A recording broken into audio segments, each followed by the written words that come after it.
And to pay tribute to fallen brothers and sisters. Tomorrow will mark 20 years since the 9/11 terrorist attacks that killed nearly 3,000 Americans. Karen Caifa is live near Ground Zero with more on how the country plans to remember.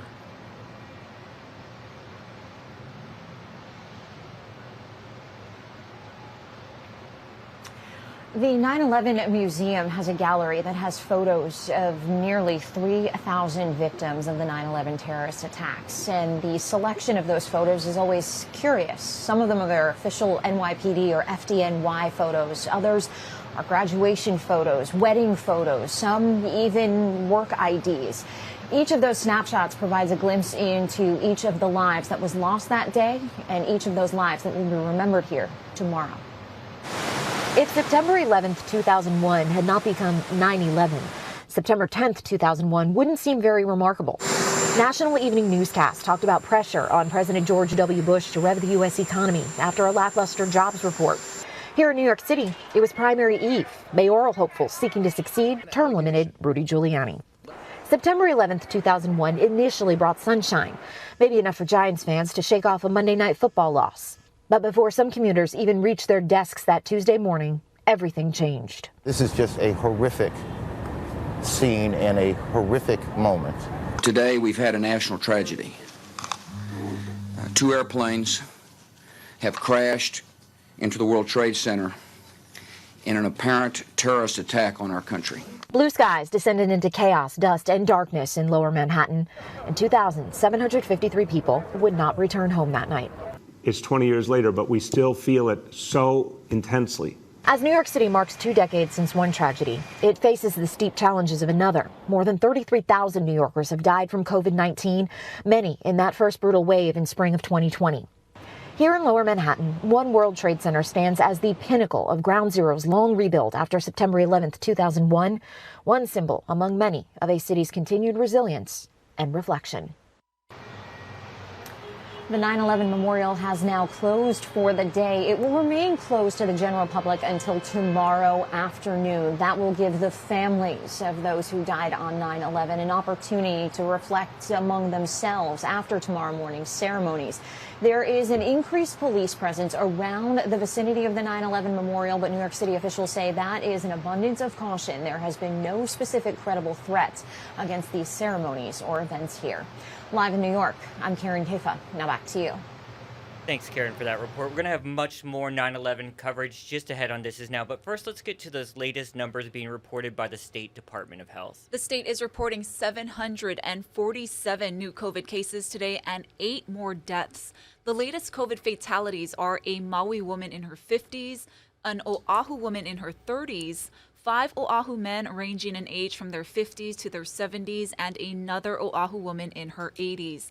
The breakdown of COVID infections by island shows 456 cases on Oahu, 140 on the Big Island, 100 on Maui, 43 on Kauai. Molokai is reporting 2 today, and 6 people were diagnosed out of state. And big changes on the vaccine front and the testing front start on Monday, and they could literally impact everyone in the state. And there's a lot of confusion still, Jonathan. Yeah, we're bringing in Daryl Huff, our managing editor here at H&N, for more on this. So, Daryl, there's new mandates and rules going in for both the state and county, right, and city. The state and Honolulu City and County both are imposing essentially vaccine passport requirements all over the place. The city one was announced fairly recently, but still enough time for people to sort of adjust. That affects public accommodations, places like bars and restaurants, entertainment facilities, and those sorts of things. And people have been aware of that for a while. But what really stunned everyone yesterday was the governor's office dropped another order that controls the government state contractors statewide, any of them that access state facilities.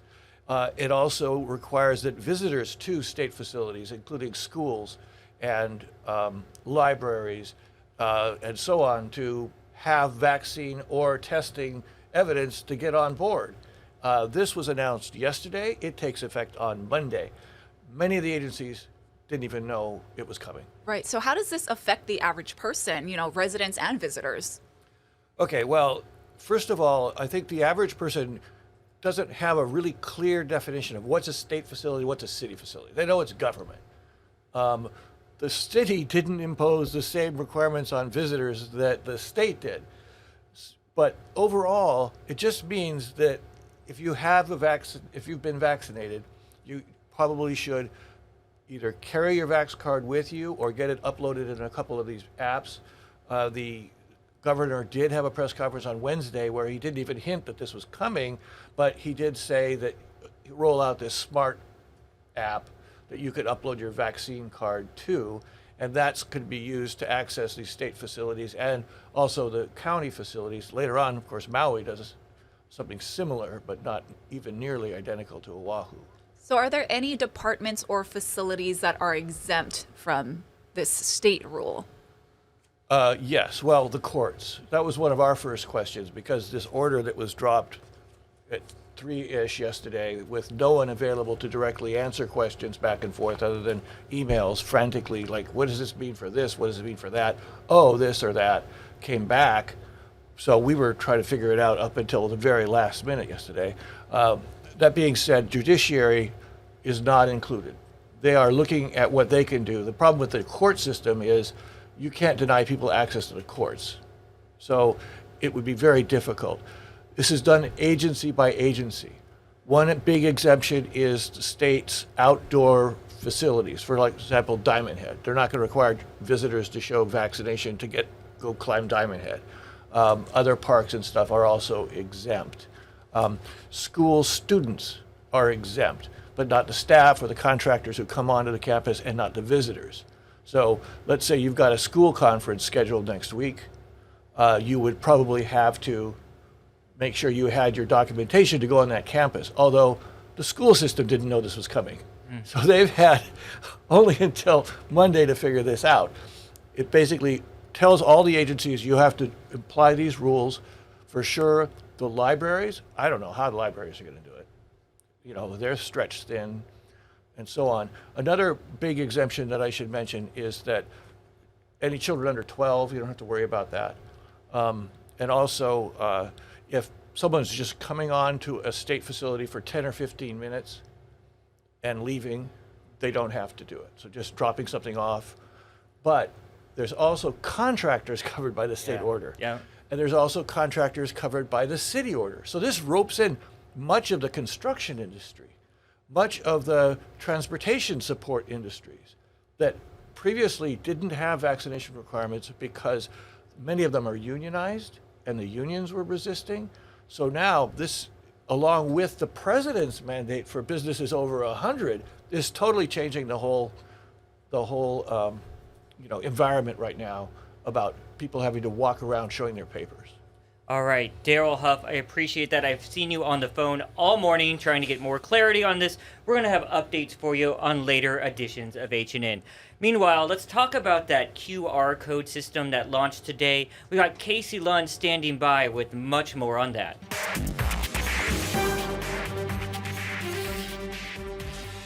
Well, a reminder that this is a voluntary program. You can still use your vaccination papers, and it'll work just as well as this. But we did want to walk you through the process. You essentially log on to travel.hawaii.gov. Now, if you've already created an application or a profile in the Safe Travels website, this will be a lot easier. You'll essentially enter your information, very basic information, upload a picture of your vaccination cards, put in the lot number, the date you were vaccinated, and then you'll sign and submit. Now, I've already done that, and it went through. I was able to get a QR code much like the state's Safe Travels website. Ryan Ozawa is with us. He's Geek Beat contributor from Sunrise from days ago. And Ryan, you're going to act like the business verifying my vaccination information. So you just have an app, a free app on your phone, right? And then you'll scan that, correct? Tell me how this is going to work. So this app is available to anybody, facilities or businesses, restaurants, etc. And you scan the code that's provided, and it basically says you're validated. And then that business would ideally, I assume the state would want them to cross-reference that with some form of ID, correct? Right, because of course someone could screenshot your QR code and try to use that. I want you to tell me a little bit about this technology. This is being used around the country, correct? Right, there is no one app to rule them all. The federal government isn't going to do anything more than issue these little pieces of paper. So there's 5 or 6 other providers, IBM, Verifly, but this one is adopted by several states. It's called the Smart Health card system, and it's an open protocol. No data is stored. It's literally just checking against the central registry for Hawaii and saying this is a valid vaccination How record. worried should people be about their security? I think they should always be concerned about their security. You might not want to show your ID. That could be an issue even with the paper cards. But in terms of it being something that is convenient if you have a smartphone, I think it's definitely the way to go. Very good. Ryan Ozawa with us. Always look to turn to you for questions about technology. So far, this worked very well for me. We heard some other folks at H&N tried to upload their information. It didn't go through. We're working to see what kind of kinks still need to be worked out with the program. But again, this launched overnight. You should be able to log on and try. And we, of course, want to hear from folks if they do have trouble. Reporting at the Department of Health, I'm Casey Lund. Now back to you.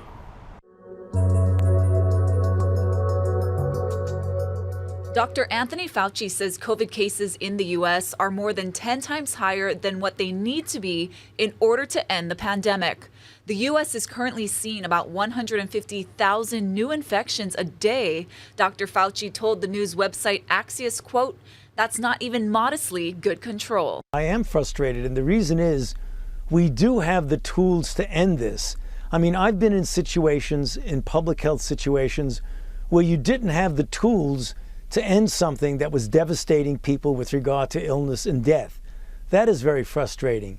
It's frustrating in a different way when you have the tools and you have the wherewithal to get to the end game of where you want to be, but you don't implement them.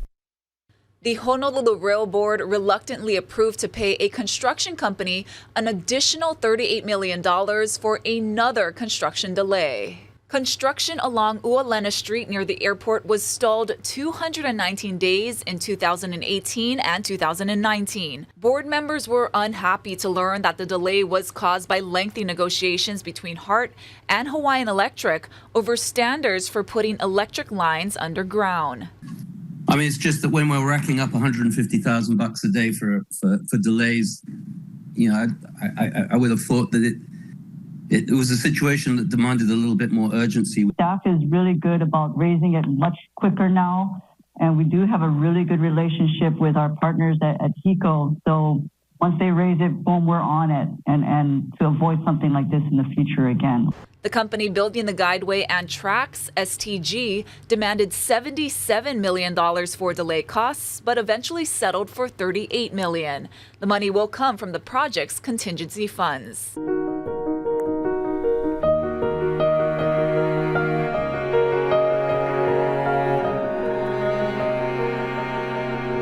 Let's get back to our special 9/11 coverage. On our H&N digital platforms, we posted several documentaries on the attacks and how they changed the country. You can read in-depth profiles of the local victims on this special page as well. The late Christine Snyder is one of them.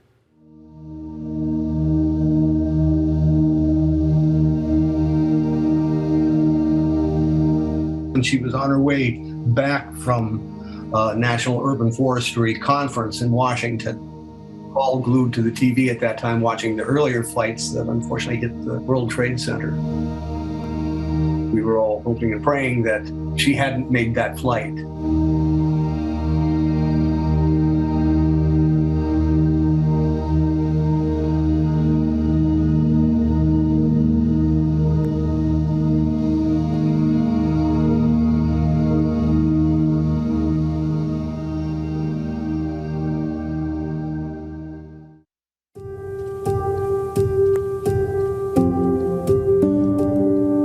Started with the Outdoor Circle in about 1994. She was very involved with her she was the programs manager for the Outdoor Circle.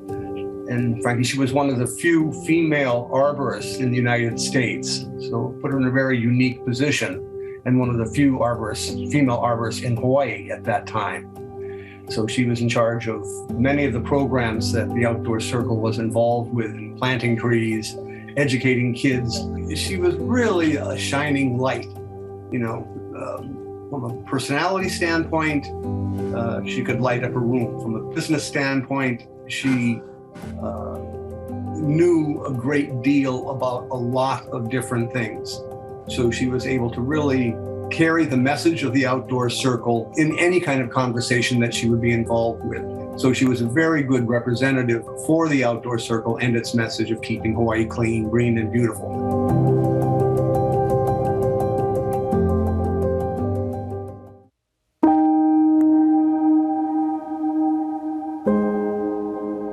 She was on her way back from National Urban Forestry Conference in Washington with our executive director, Mary Snyder.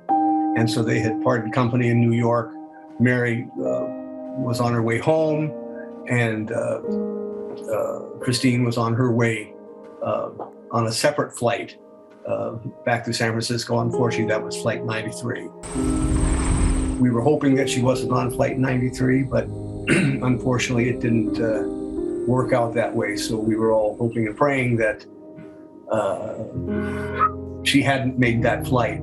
But then we did hear that, unfortunately, she had gone down on that unfortunate flight. And the dictionary is inadequate. There aren't enough words, but I guess the range of emotion goes from rage and anger to sorrow to horror to, I guess, a sense of nausea that we all experience and feel. It really was a light that had gone out. Like so many of the other people that were lost on that day, you never think that it's going to happen to you or one of the people you know or one of your loved ones. So yes, we were all heartbroken when we did finally get the news. Well, she influenced a lot of us at the Outdoor Circle, and because of her work, I think it was incentive for the branches to carry on that legacy. Yes, there were memorial trees planted in her honor and her memory in all of the communities in which these branches are located. And memorial funds were set up in her name that are still operating. It would have been wonderful had she had more time at the Outdoor Circle. She had a lot to give. She was so enthusiastic. If there was any kind of silver lining, is that with her work, she's one of the true environmentalists that plants the seed for the trees and never gets to sit in the shade of one of her beautiful specimen trees. And there are millions of people now that sit beneath the trees that have been planted in her honor. So hopefully that's what her legacy is the lives that she will touch in the future through the work that she has done in the past. Her work will live on well beyond her immediate lifetime.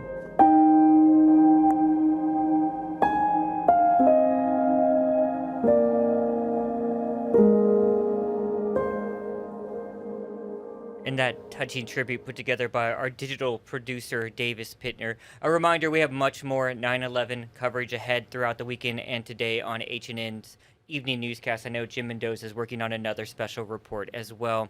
It just brings back so many memories. Do you remember where you were?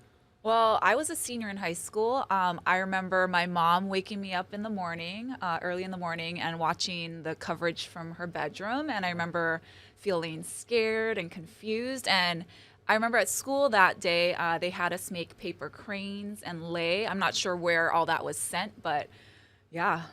I was very vividly remember that. Me too. I was a sophomore in college, and like you, my mom called me, and I ran downstairs to find my roommates already around the TV. And once that second plane hit, I was working at a TV station at the time as a photographer. Right about then is when I got a phone call from my news director saying, "You're not going to class today. Come into work. We got a lot to cover." And they actually sent me to campus. And back then, not everyone had cable. Mm-hmm. So at the student union, I'd never seen it so crowded. Right. Everyone was gathered around the TV and just huddled there. And that changed the way we covered the news and changed the world forever from that point on. Absolutely. Yeah, we'll take you out live to New York for one more shot of Ground Zero for this newscast. And just a reminder, again, that special coverage continues all weekend long here at H&N. Let's switch gears and turn it over to Guy Hoggy now with a check of your weather.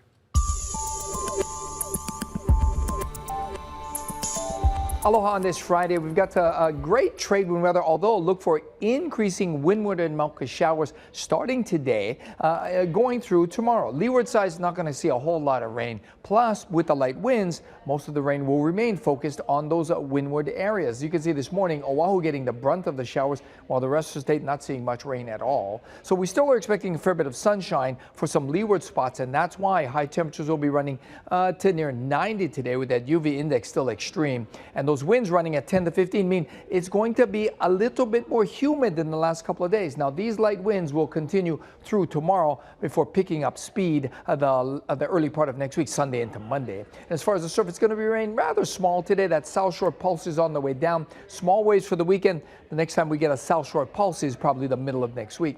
So we've got a long stretch of really nice weather. However, that does include passing showers today and again on Sunday, mainly for those windward and Mauka areas. And the winds will run a little slow today and tomorrow. Stronger trade winds due by Sunday. Keep it here on Hawaii News Now. We'll have all your severe weather updates.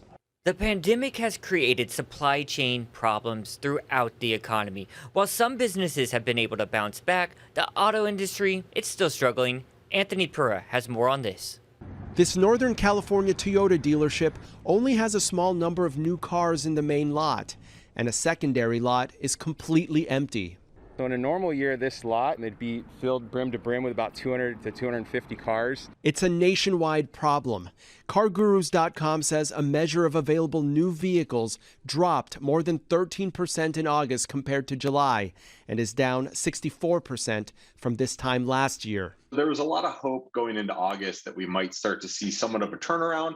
Unfortunately, that has not materialized. CarGurus' Kevin Roberts says the microchip shortage that started last year continues to plague the auto industry.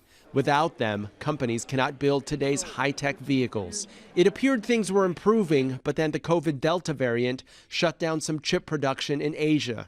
Car makers are being forced to temporarily idle factories because of it. General Motors, Ford, and Kia are the latest to do so. Karen Pratt was able to get a new car. That's because she ordered it 2 months ago. I would have liked to have been able to test drive one, but they just didn't have them. The lack of new cars has also created a shortage of used vehicles, and prices continue to rise. So what's this mean for consumers? What this means for consumers is that it's going to be a challenging market for the foreseeable future. Is there an end in sight? The end is expected to come sometime in 2022. Robert says it could be mid to late next year until things start to return to normal. Anthony Pura, CBS News, Los Angeles. All right, we want to end this week with some positive news for you folks. And what better way to do that than talk about some fast food? A very hot and favorable topic here at This Is Now. Burger King. All right, this is what they're doing. They're launching this new campaign with celebrities with stage names to promote some changes. And here, I'll explain it to you. The company is banning 120 artificial ingredients. Their new Keep It Real meals use stars' real names to emphasize that Burger King is serving, quote, real food. So, singer-songwriter Chase Hudson, whose real name is Lil Huddy, created a meal, which includes spicy chicken sandwiches, can't go wrong there, mozzarella sticks, and a shake. That looks delicious. It's delicious and low in calories, too, right? Musician Nelly is also taking part in this campaign as well. Burger King says customers really won't see the difference and the food will taste the same despite not having those artificial ingredients. McDonald's, Panera, Taco Bell also moving away from those artificial ingredients. In fact, you might recall, McDonald's has a very similar campaign that's already running with celebrities that we've talked about several times here as well.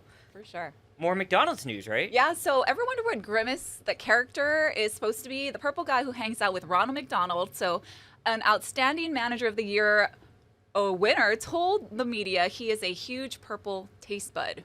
Oh, never knew. But I think he's just, the chain won't confirm it. So it was just a guess. Poor Grimace. Poor Grimace. I like him. You guys, that's it for This Is Now.